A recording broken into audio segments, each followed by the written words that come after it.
Parashurama theme park ನಕಲಿ ಪ್ರತಿಮೆ ವಿಚಾರ ಶ್ರೀರಾಮ ಸೇನೆ ಮುಖ್ಯಸ್ಥ ಪ್ರಮೋದ್ ಮುತಾಲಿಕ್ ಕಾರ್ಕಳ ಶಾಸಕ ಸುನಿಲ್ ಕುಮಾರ್ ವಿರುದ್ಧ ಹರಿಹಾಯ್ದಿದ್ದಾರೆ. ಪರಶುರಾಮ ಆರಾಧನೆ ದೇಶದಾದ್ಯಂತ ಮಾಡುತ್ತಾರೆ. ದೇವರು ಅನ್ನೋ ನಂಬಿಕೆ ಇದೆ. ತುಳುನಾಡಿನ ಸೃಷ್ಟಿಕರ್ತ ಕೂಡ ಪರಶುರಾಮ. ಪರಶುರಾಮನಿಗೆ ಘೋರ ಅಪಚಾರ, ಅಪಮಾನ, ದ್ರೋಹ ಮಾಡಲಾಗಿದೆ. ಸ್ವಾರ್ಥ ನೀಚ ರಾಜಕಾರಣಿ ಸುನಿಲ್ ಕುಮಾರ್ ಭ್ರಷ್ಟಾಚಾರಕ್ಕೆ ದೇವರನ್ನು ಬಿಟ್ಟಿಲ್ಲ. ರಾಜ್ಯದಲ್ಲಿ ಹಿಂದೂ ಸಮಾಜ ತಲೆತಗ್ಗಿಸುವಂತಾಗಿದ್ದು, ಹಿಂದೂ ಧರ್ಮದ ಹೆಸರಿನಲ್ಲಿ ಶಾಸಕನಾದ ವ್ಯಕ್ತಿ ಈ ಮಟ್ಟಕ್ಕೆ ಇಳಿಯಬಾರದಿತ್ತು. ಈ ಶಾಸಕನಿಂದ ದೇವರ ನಾಡು ಉಡುಪಿಗೆ ಅಪಚಾರವಾಗಿದೆ. ಇಷ್ಟಾದರೂ ಸುನಿಲ್ ಬಾಯಿ ಮುಚ್ಚಿಕೊಂಡು ಕೂತಿರೋದು ಶೋಭೆ ತರಲ್ಲ. ಇದು ನಾಲಾಯಕ್ ನಡವಳಿಕೆ. ಪವಿತ್ರ ಶಾಸಕ ಸ್ಥಾನಕ್ಕೆ ಕಳಂಕ ತಂದಿದ್ದಾರೆ. ಪರಶುರಾಮನ ಆರಾಧಕರು ಹಿಂದೂ ಸಮಾಜ ಚಪ್ಪಲಿಯಿಂದ ಪೂಜೆ ಮಾಡ್ತಾರೆ ಎಂದ ಮುತಾಲಿಕ್ ಸುನಿಲ್ ಕುಮಾರ್ ಅವರನ್ನ ತೀವ್ರ ತರಾಟೆಗೆ ತೆಗೆದುಕೊಂಡಿದ್ದಾರೆ. ಚುನಾವಣೆಯ ಉದ್ದೇಶದಿಂದ ತರಾತುರಿಯಲ್ಲಿ ಉದ್ಘಾಟನೆ ಮಾಡಿದಿರಿ. ಕಾಮಗಾರಿಗೆ 1 ವರ್ಷ ಬೇಕು ಎಂದು ಇಂಜಿನಿಯರ್ಗಳು ಹೇಳಿದ್ದರು. ಆದರೆ ಚುನಾವಣೆಯ ಲಾಭ ಪಡೆಯುವ ಕಾರಣಕ್ಕೆ 41 ದಿನಗಳಲ್ಲಿ ರಚನೆ ಮಾಡಿದ್ದಾರೆ. ಆ ಸ್ಥಳಕ್ಕೆ ಕಟ್ಟಡ ನಿರ್ಮಾಣ ಮಾಡಲು ಅನುಮತಿ ಇಲ್ಲ. ಆದರೆ ಕಾನೂನು ಬಾಹಿರವಾಗಿ ಕಟ್ಟಡ ನಿರ್ಮಾಣ ಆಗಿದೆ. ಕಟ್ಟಡ ನಿರ್ಮಿಸಿದ ನಿರ್ಮಿತಿ ಕೇಂದ್ರದ ಮುಖ್ಯಸ್ಥರೇ ಡಿಸಿ ಆಗಿದ್ದು, ಸ್ವತಃ ಅಂದಿನ ಸಿಎಂ ಬೊಮ್ಮಾಯಿ ಉದ್ಘಾಟನೆ ಮಾಡಿದರು. ಆದರೆ 33 ಅಡಿ ಎತ್ತರದ ಕಂಚಿನ ಮೂರ್ತಿ ಅಂತ ಹೇಳಿದ್ದ ಆ ಮೂರ್ತಿಯೇ ಇವತ್ತು ಇಲ್ಲ. ಮೂರ್ತಿಯನ್ನು ಕತ್ತರಿಸಿ ತೆಗೆದಿದ್ದಾರೆ. ಕಾಂಗ್ರೆಸ್ನವರು ಕೂಡ ಇದರಲ್ಲಿ ಶಾಮೀಲಾಗಿದ್ದಾರೆ ಎಂದು ಆರೋಪಿಸಿದ ಅವರು, ರಾಜ್ಯದಲ್ಲಿ ಕಾಂಗ್ರೆಸ್ ಸರ್ಕಾರ ಇದೆಯಾದರೂ ಬಿಜೆಪಿ ಜೊತೆ ಒಳ ಒಪ್ಪಂದ ಮಾಡಿಕೊಂಡಿದ್ದೀರಾ ಎಂಬ ಸಂಶಯ ಮೂಡುತ್ತಿದೆ. ಡಿಸಿ, ತಹಶೀಲ್ದಾರ್, ನಿರ್ಮಿತಿ ಕೇಂದ್ರದ ಅಧಿಕಾರಿಗಳು ಭಾಗಿಯಾಗಿದ್ದಾರೆ ಎಂಬ ಗುಮಾನಿ ಇದೆ. ತನಿಖೆ ಯಾಕೆ ಮಾಡಲ್ಲ ಎಂಬ ಪ್ರಶ್ನೆ ಮಾಡಿದ ಮುತಾಲಿಕ್, ಉಸ್ತುವಾರಿ ಸಚಿವರು ಇದರಲ್ಲಿ ಆದ ಅಪಚಾರವನ್ನು ತನಿಖೆಯ ಮೂಲಕ ಬಹಿರಂಗ ಮಾಡಿ ಎಂದು ಒತ್ತಾಯಿಸಿದ ಅವರು, ಶಾಸಕ ಸುನಿಲ್ ಕುಮಾರ್ ಕೂಡಲೇ ರಾಜೀನಾಮೆ ತಗೊಳ್ಳಿ ಮತ್ತು ಶಾಸಕರನ್ನು ಬಂಧಿಸಿ ತನಿಖೆ ಮಾಡಿ, ಜೊತೆಗೆ ಅವತ್ತಿನ ಡಿಸಿ ಮತ್ತು ಎಲ್ಲ ಅಧಿಕಾರಿಗಳನ್ನು ಅಮಾನತು ಮಾಡಿ ಎಂದು ಆಗ್ರಹಿಸಿದ ಮುತಾಲಿಕ್, ರಾತ್ರೋರಾತ್ರಿ ಮೂರ್ತಿ ತೆಗೆಸಿದ್ದು ಈಗಿನ ಸರ್ಕಾರ. ಹಾಗಾಗಿ ಕಾಂಗ್ರೆಸ್ ಕೂಡ ಭಾಗಿಯಾಗಿದ್ದು, ತನಿಖೆ ಆಗುವವರೆಗೆ ಮತ್ತೆ ಕಂಚಿನ ಮೂರ್ತಿ ಕೂರಿಸೋಕೆ ಬಿಡಲ್ಲ. ವಿಷ್ಣು ದೇವರ 6ನೇ ಅವತಾರಕ್ಕೆ ಈ ರೀತಿ ಅವಮಾನ ಆಗಿದ್ದು, ಪರಶುರಾಮ ಪ್ರತಿಮೆ ವಿಚಾರದಲ್ಲಿ ಸುಪ್ರೀಂ ಕೋರ್ಟಿಗೆ ಹೋಗ್ತೇನೆ ಎಂದು ಗುಡುಗಿದ್ದಾರೆ. ನನ್ನ ಪರಾಕ್ರಮದಿಂದ ಸಮುದ್ರವನ್ನೇ ಹಿಂದೆ ಸರಿಸಿ ಭೂಮಿಯನ್ನ ಸೃಷ್ಟಿ ಮಾಡಿ ಈ ತುಳುನಾಡಿಗೆ ಒಂದು ನೆಲೆ ಕೊಟ್ಟಂತಹ ವ್ಯಕ್ತಿ. ಅಂಥ ಮನೆಯಲ್ಲಿ ಆರಾಧನೆ ಮಾಡ್ತಾ ಇರುವಂತಹ ಪರಶುರಾಮನಿಗೆ ಅತ್ಯಂತ ಘೋರ ಅಪಚಾರ, ಅಪಮಾನ, ದ್ರೋಹ ಮಾಡಿದಂತಹ ಒಬ್ಬ ಸ್ವಾರ್ಥ ನೀಚ ರಾಜಕಾರಣಿ ಉಡುಪಿ ಜಿಲ್ಲೆಯ ಕಾರ್ಕಳ ತಾಲೂಕಿನ ಶಾಸಕ ಸುನಿಲ್ ಕುಮಾರ್ ಹೇಗೆ ಸ್ವಾರ್ಥಕ್ಕೆ ದೇವರನ್ನು ಬಿಡೋದು, ಭ್ರಷ್ಟಾಚಾರಕ್ಕೆ ದೇವಸ್ಥಾನವನ್ನು ಬಿಡೋದಿಲ್ಲ ಅನ್ನೋದಕ್ಕೆ ಇದೊಂದು ಮಾದರಿ. ಇವತ್ತು ಇಡೀ ರಾಜ್ಯದಲ್ಲಿ ಹಿಂದೂ ಸಮಾಜ ತಲೆ ತಗ್ಗಿಸುವ ಹಾಗೆ ಮಾಡಿದಂತಹ ಒಬ್ಬ ನೀಚ MLA ಇವತ್ತು ಭ್ರಷ್ಟಾಚಾರ ಅನ್ನುವಂಥದ್ದು ಇಡೀ ದೇಶದಲ್ಲೂ ಇಡೀ ಜಗತ್ತಲ್ಲಿ ವ್ಯಾಪಿಸಿದೆ, ಎಲ್ಲರಿಗೂ ಗೊತ್ತಿದ್ದಂಥ ವಿಷಯ. ಆದರೆ ಹಿಂದುತ್ವ, ಹಿಂದೂ ಸಂಸ್ಕೃತಿ, ಹಿಂದೂ ಧರ್ಮ ಅಂತ ಹೇಳ್ಕೊಂಡು ಬೆಳೆದಂತಹ ಒಬ್ಬ ವ್ಯಕ್ತಿ, ಒಬ್ಬ ಶಾಸಕ ಈ ಮಟ್ಟಕ್ಕೆ ಇಳಿತಾರೆ ಅನ್ನುವಂಥದ್ದು ಬಹಳ ನಾಚಿಕೆಗೇಡಿನ ಸಂಗತಿ.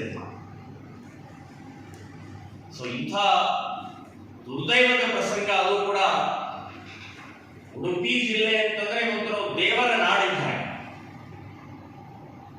ಎಲ್ಲಿ ಹೋದರೂ ಕೂಡ ದೇವರು, ದೇವಸ್ಥಾನ, ಪೂಜೆ, ಪುನಸ್ಕಾರ, ಆಧ್ಯಾತ್ಮಿಕತೆ ಇರುವಂತಹ ಈ ಜಿಲ್ಲೆಯಲ್ಲೇ ಒಬ್ಬ ಶಾಸಕ ಅಪಚಾರ ಮಾಡ್ತಾನೆ. ಇದು ಅತ್ಯಂತ ದುರದೃಷ್ಟಕರವಾದ್ದು, ನಾಚಿಕೆ ಪಡುವಂತಹದ್ದು. ಇನ್ನೂವರೆಗೆ ಅದನ್ನ ಸಹನೆ ಮಾಡಿಕೊಂಡು ಅದಕ್ಕೆ ಸಮರ್ಥನೆಯೋ ಏನೋ ಗೊತ್ತಿಲ್ಲ, ಬಾಯಿ ಮುಚ್ಚಿಕೊಂಡು ಕೂತಿದ್ದಾರೆ. ಅಷ್ಟೇ ಅಲ್ಲ, ಇನ್ನೂ ಅಧಿಕಾರಕ್ಕೆ ಅಂಟುಕೊಂಡು ಕೂತಿದ್ದಿಲ್ಲ. ಇದು ಶೋಭೆಗೆ ಅಲ್ಲ, ಶೋಭೆ ತರುವಂಥದ್ದಲ್ಲ, ನಾಲಾಯಕ ಅಂತ ಹೇಳೋದು. ಇಡೀ ದೇಶಕ್ಕೆ ಅಪಮಾನ ಮಾಡಿದರು, ಹಿಂದೂ ಸಮಾಜಕ್ಕೆ ಅಪಮಾನ ಮಾಡಿದರು, ಹಿಂದುತ್ವದ ಹೋರಾಟಕ್ಕೆ ಅಪಮಾನ ಮಾಡಿದರು. ನೀವು ಕಲಂಕ ತಂದಿದ್ದೀರಿ. ಸೊ ಅಂಥ ಪಾಪಿಷ್ಟ ಇನ್ನೂ ಅಧಿಕಾರಕ್ಕೆ ಅಂಟುಕೊಂಡು ಕೂತಿದ್ದೀರಲ್ಲ, ಜನ ಪರಶುರಾಮನ ಆರಾಧಕರು, ಹಿಂದೂ ಸಮಾಜ ನಿಮ್ಮನ್ನ ಚಪ್ಪಲಿ ತಗೊಂಡು ಬೆನ್ನು ಹತ್ತುತ್ತೆ ಅಂತ ನೆನಪಿಟ್ಕೊಳ್ಳಿ. ಇಂಥ ನೀಚ ಕೃತ್ಯಕ್ಕೆ ನಿಮಗೆ ಚಪ್ಪಲಿಯಿಂದನೇ ಇವತ್ತು ಪೂಜೆ ಆಗಬೇಕು ಅಂತನ್ನುವಂತ ನಾನು ಹೇಳ್ತಾ ಇದ್ದೀನಿ. ತರಾತುರಿಯಲ್ಲಿ ಉದ್ಘಾಟನೆ ಮಾಡಿದ್ವಿ. ಏನು ಉದ್ದೇಶ? ಚುನಾವಣೆ. ಸೊ ಚುನಾವಣೆಗೆ ಒಂದು ಶೋ ಮಾಡಬೇಕು, ಜನರ ಮುಂದೆ ನಾನು ಬಹಳ ದೊಡ್ಡ ಘನಕಾರ್ಯ ಮಾಡಿದ್ದೀನಿ ಅಂತ ತೋರಿಸ್ಕೊಳ್ಬೇಕು ಅಂತ ಅನ್ನುವಂತ ಏಕೈಕ ಸ್ವಾರ್ಥದ ಹಿನ್ನೆಲೆಯಲ್ಲಿ ಪರಶುರಾಮ್ ಥೀಮ್ ಪಾರ್ಕ್ ಮಾಡಿದ್ರು. ಅದರ ಪೂರ್ಣ ಕಟ್ಟಡ, ಮೂರ್ತಿ, ಎಲ್ಲ ಕಾಮಗಾರಿ, ಅದರ ಇಂಜಿನಿಯರ್ ಬಹಳ ಸ್ಪಷ್ಟವಾಗಿ ಹೇಳಿದ್ರು, 1 ವರ್ಷ ಬೇಕೆ ಇದಕ್ಕೆ, ಕನಿಷ್ಠ 1 ವರ್ಷ ಬೇಕು ಅಂತ ಹೇಳಿದ್ರು. ಈ ವ್ಯಕ್ತಿ 1 ವರ್ಷ ಆಯ್ತಾದ್ರೆ ನನ್ನ ಚುನಾವಣೆ ಮುಗಿಯುತ್ತೆ, ಹಾಗಾಗಿ ಇದನ್ನು ತುರ್ತಾಗಿ ಮಾಡಬೇಕು ಅಂತ ಹೇಳಿ 41 ದಿನದೊಳಗಡೆಗೆ ಇದು ರಚನೆ ಆಗಿದೆ. ಸೊ 1 ವರ್ಷ ಅವಧಿಯಲ್ಲಿ 41 ದಿನ ಇದೆ. ಸೊ 41 ದಿನದೊಳಗೆ ಕಟ್ಟಡದ ಕಾಮಗಾರಿ ಹೇಗಾಗುತ್ತೆ ಅಂತನ್ನುವಂಥದ್ದು ಇಂಜಿನಿಯರೇ ಹೇಳಬೇಕು, ಶಾಸಕರೇ ಹೇಳಬೇಕು. ಮೂರ್ತಿ ನಿಶ್ಚಿತವಾಗಿ ಕಳಪೆ ಮಾಡಲೇಬೇಕಾಗುತ್ತೆ, ಯಾಕಂದ್ರೆ ಶೋ ಮಾಡಲೇಬೇಕಾಗುತ್ತೆ. 41 ದಿನದೊಳಗೆ ಏನ್ ಮಾಡಕ್ಕಾಗುತ್ತೆ?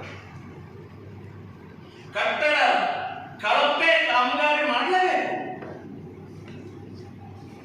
ಸೊ ಇದೆಲ್ಲದರ ಮಧ್ಯದಲ್ಲಿ ಬಹಳ ಮೂಲವಾದಂತಹ ಒಂದು ಪ್ರಶ್ನೆ ಹೇಳುತ್ತೆ, ಆ ಜಾಗಕ್ಕೆ ಅನುಮತಿ ಇಲ್ಲ.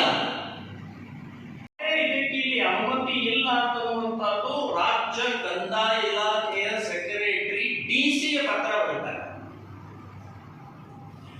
ಡಿಸಿ ಅವರು ತಹಸೀಲ್ದಾರ್ ಪತ್ರ ಬರೀತಾರೆ. ತಹಸೀಲ್ದಾರ್ ಅವರು ಅಲ್ಲಿಯ ಗ್ರಾಮ ಪಂಚಾಯಿತಿಯ ಅಧ್ಯಕ್ಷರಿಗೆ ಬರೀತಾರೆ. ಇದು ಎಲ್ಲ ಕಂದಾಯ ಇಲಾಖೆ, ಡಿಸಿ ಮತ್ತು ತಹಸೀಲ್ದಾರ್ ಆರ್ಡರ್ ಅನ್ನು ಧಿಕ್ಕರಿಸಿ, ಉಲ್ಲಂಘಿಸಿ, ಕಾನೂನು ಬಾಹಿರವಾಗಿ ಅಲ್ಲಿ ಕಟ್ಟಡ ನಿರ್ಮಾಣ ಆಗಿದೆ. ಇದೇ ಮಾದರಿಯಲ್ಲಿ ಯಾರಾದರೂ ಸಾಮಾನ್ಯ ವ್ಯಕ್ತಿ, ಬಡವ ಏನಾದರೂ ಅನುಮತಿ ಇಲ್ಲದೆ ಕಟ್ಟಡ ತಂದಿದ್ರೆ ಕಟ್ಟ ಕೊಡ್ತಾ ಇರಲಿಲ್ಲ. ಒಂದು ಭಾಗ ಅಷ್ಟೇ ಅಲ್ಲ, ಬುಲ್ಡೋಜರ್ ತಂದು ಹಚ್ಚಿ ತೆಗೆದು ಬಿಸಾಕ್ತಿದ್ವಿ. ಅಂದ್ರೆ ಕಾನೂನು ಎರಡೇ,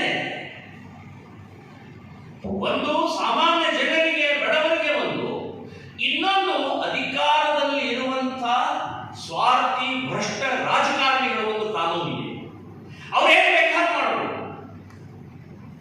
ಕಂದಾಯ ಇಲಾಖೆಯ ಆರ್ಡರ್ ಅನ್ನು ಉಲ್ಲಂಘಿಸಬಹುದು. ಇದು ಬ್ಲೆಂಡರ್. ಇದನ್ನ ಗಂಭೀರವಾಗಿ ತಗೊಳ್ಬೇಕು. ಡಿಸಿ ಅವರು ಕೂಡ